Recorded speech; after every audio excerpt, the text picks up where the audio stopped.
Саламатсыздар, урматтуу Чалкан медиа каналынын көрөрмандары, өлкөбүздө алынган акыркы сааттагы жаңылыктар менен сиздерди тааныштырабыз.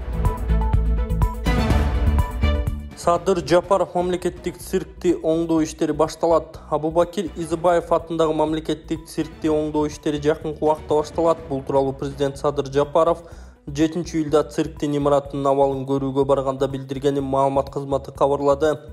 Өлкө башчы цирктеги жумушчулардын эмгек шарттары менен таанышып, имаратты капиталдык реконструкциялоо долбоору иштелип чыкканын, керектүү акча каражаты бөлүнөөрүн айткан. Бүгүнкү күндө мекеменин жаңы директору тууралуу маселе ачык бойдон калууда. Маданият министри Алтынбек Максутовдун айтымында, учурда цирктин директору кызматына талапкерлер конкурстук тандоодон өтүп жатат. Буга байланыштуу Садыр Жапаров чыгармачыл жааматты биримдикте болууга жана цирк өнөрүн өнүктүрүүгө умтулууга, анын өнүгүшүнө тоскоол болуучу топтолгон маселелерди чечүүгө жардам берүүгө чакырды деп айтылат маалыматта. Андан соң Садыр Жапаров Бишкектеги 10-Кичи райондо жайгашкан Ишенаалы Арабаев атындагы Кыргыз мамлекеттик университетинин окуу корпустарынын бирине барган. Имараттын жалпы аянты 11 000 чарчы метрден ашып, бир бөлүгү дээрлик максаттуу пайдаланылбагандыгы айтылат. Москвадан Кыргызстанга жүк ташыган ишенимдүү ишкерди сунуштайбыз. Ишкердин аты Зайырбек. 12 жылдан бери аманатка кыянат кылбай иштеп келет. Жүктү Москванын бардык жеринен алып кете алат. Алган жүктү Кыргызстандын бардык облустарына аман жеткирерине кепилдик берет. Кыргызстанга бир аптада 2 машина жиберилет. Аманатты өзү алып барып тапшырууну каалагандар үчүн дареги Нижегородская метросу, Перовск шоссеси 9, 7-имарат. Телефону +7 926 788 70 70. Жүктөрдүн баасы көлөмүнө жараша 500 рубльдан өйдө. Менин атыман кайрылгандарга арзандатуу бар. Камчыбек Ташиев баланы энесинин атына каттатууга каршы экенин билдирди. Улуттук коопсуздук мамлекеттик комитетинин төрагасы Камчыбек Ташиев баланы энесинин атына каттоого каршы экендигин билдирди. Ал бул тууралуу өзүнүн социалдык тармактагы баракчасына жазды.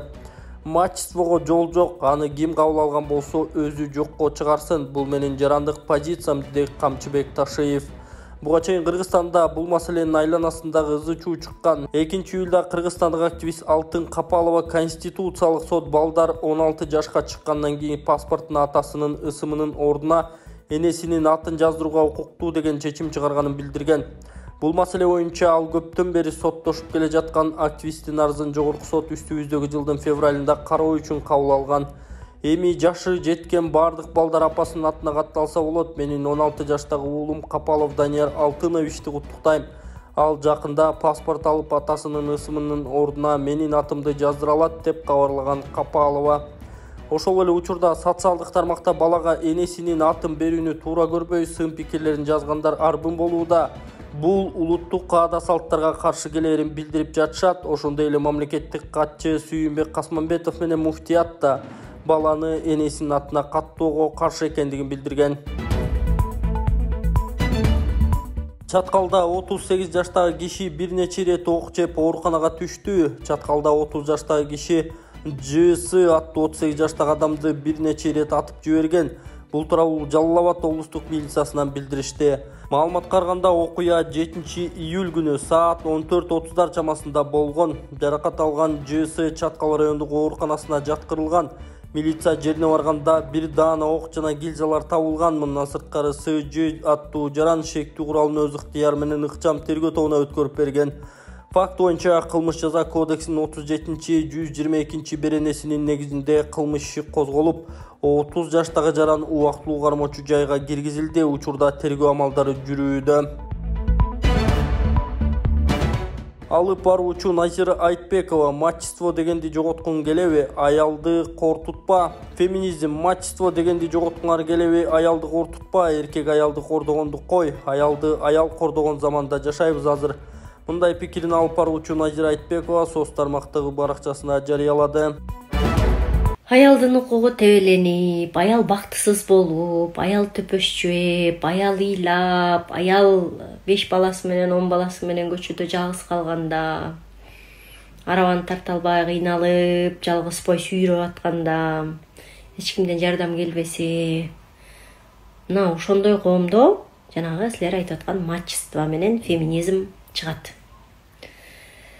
Жана башка терминдер чыгат.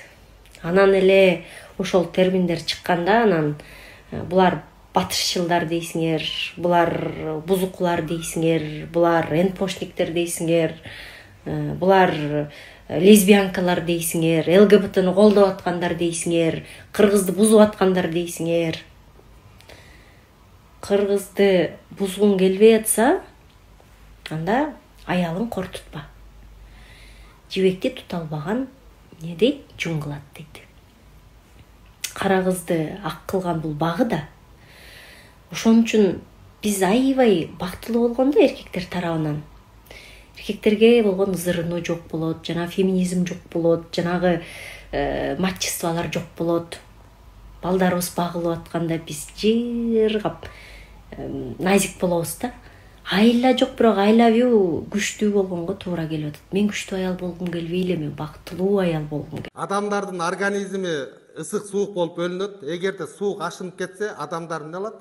Колубуту жылбай үшүп орой берет. Ошого баланс кылган инь-ян гель бул өтө жакшы жардам берет. Колубутуңуз жылбай жатса, кан айланыңыз жакшырбай жатса, белиңиз, бутуңуз, тамандарыңыз муктуп атса, инь-ян гелди колдонуңуз. Бул жаш өтүп калган адамдардын кан айлануусу начар болгондуктан жаш өтүп калган аталарыбызга, апаларыбызга алып берсек, алардын кан айлануусу жакшырат дагы, өзүн жакшы сезип, жылуу жүрүп калат. Заказ кылам десеңиздер, экрандагы номерларга байланышыңыздар. Бул видео жалаң эркектерге, эгерде сиз төшөктө алсыз болуп, калооңуз жок болуп жатса, андан чыгарып бат-бат туалетке барып жатсаңыз, анда сизде простатиттин белгилери. Простатиттин дарысы чакшыр, өтө жакшы жардам берет.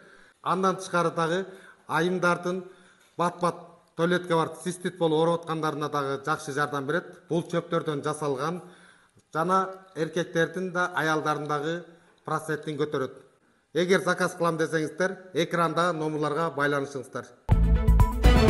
Кыргызстандын футболчулары жайкы машыгууларын Болгарияда өткөрөт. Кыргызстандын футбол боюнча курама командасы жайкы окуу машыгуу жыйындарын Болгарияда өткөрөт. Бул тууралуу Кыргыз футбол союзу билдирди. Башкы машыктыруучу Штефан Тарковичтин жетекчилиги алдында улуттук курама командага талапкерлерди кароо үчүн машыгуу болору белгиленди. Аталган жыйындар 16 жана 27 июль күндөрү Банско шаарында өтүшү пландалууда. Машыгууга чакырылган оюнчулардын тизмеси да жарыяланган. Кыргызстандын Монголиядагы элчиси дайындалды. Өкүлчүлүк жакында ачылат. Айбек Артыкбаев Кыргызстандын Монголиядагы элчиси болуп дайындалды. Бул тууралуу президенттин маалымат кызматы билдирди. Тиешелүү жарлыкка Садыр Жапаров кол койду. Артыкбаев Кыргызстандын тышкы иштер министринин орун басары болуп иштеген. Ал резиденциясы Улан-Батордо жайгашкан биринчи элчи болот. 9 жана 11 июлда Садыр Жапаров Монголияга мамлекеттик иш сапар менен барат. Анын алкагында элчиликтин ачылыш аземи күтүлүүдө. Буга чейин Монголиядагы элчилик кызматын Кыргызстандын Кытайдагы дипломатиялык өкүлү кошо аткарып турчу. Александр Крестинин Өзбекстандын Буньоткор клубун жетектеди. Кыргызстандын футбол боюнча улуттук курама командасынын мурдагы машыктыруучусу Александр Крестинин Өзбекстандын Буньоткор клубун жетектеди. Бул тууралуу Чемпионат Азия кабарлады. Буньоткор сыяктуу өзүнүн салттары жана баалуулуктары бар клубтун сунушун сыймыктануу менен кабыл алды. Анткени мындай командаларда башкы машыктыруучу болуп иштөө ар бир адис үчүн сыймык. Ошондуктан биздин сүйлөшүүлөр көпкө созулган жок деген Крестинин. Ал кырдаалды жакшы жакка өзгөртүү керектигин, бул көп эмгекти талап кылаарын кошумчалаган. Команданын машыгуу базасы жана Буньоткордун академиясы менен жакында эле тааныштым. Бардык клубтарда мындай шарттар жок деп ишенимдүү айта алам. Демек, жыйынтык үчүн түзүлгөн шарттар оптималдуу болушу керек, деди жаңы машыктыруучу.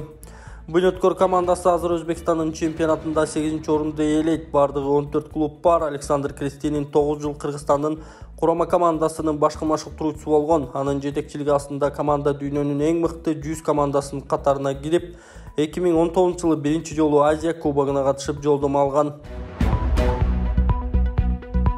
Автоураган аппараты 6 саатта жол эрежесин бузган 42 автоунааны аныктады.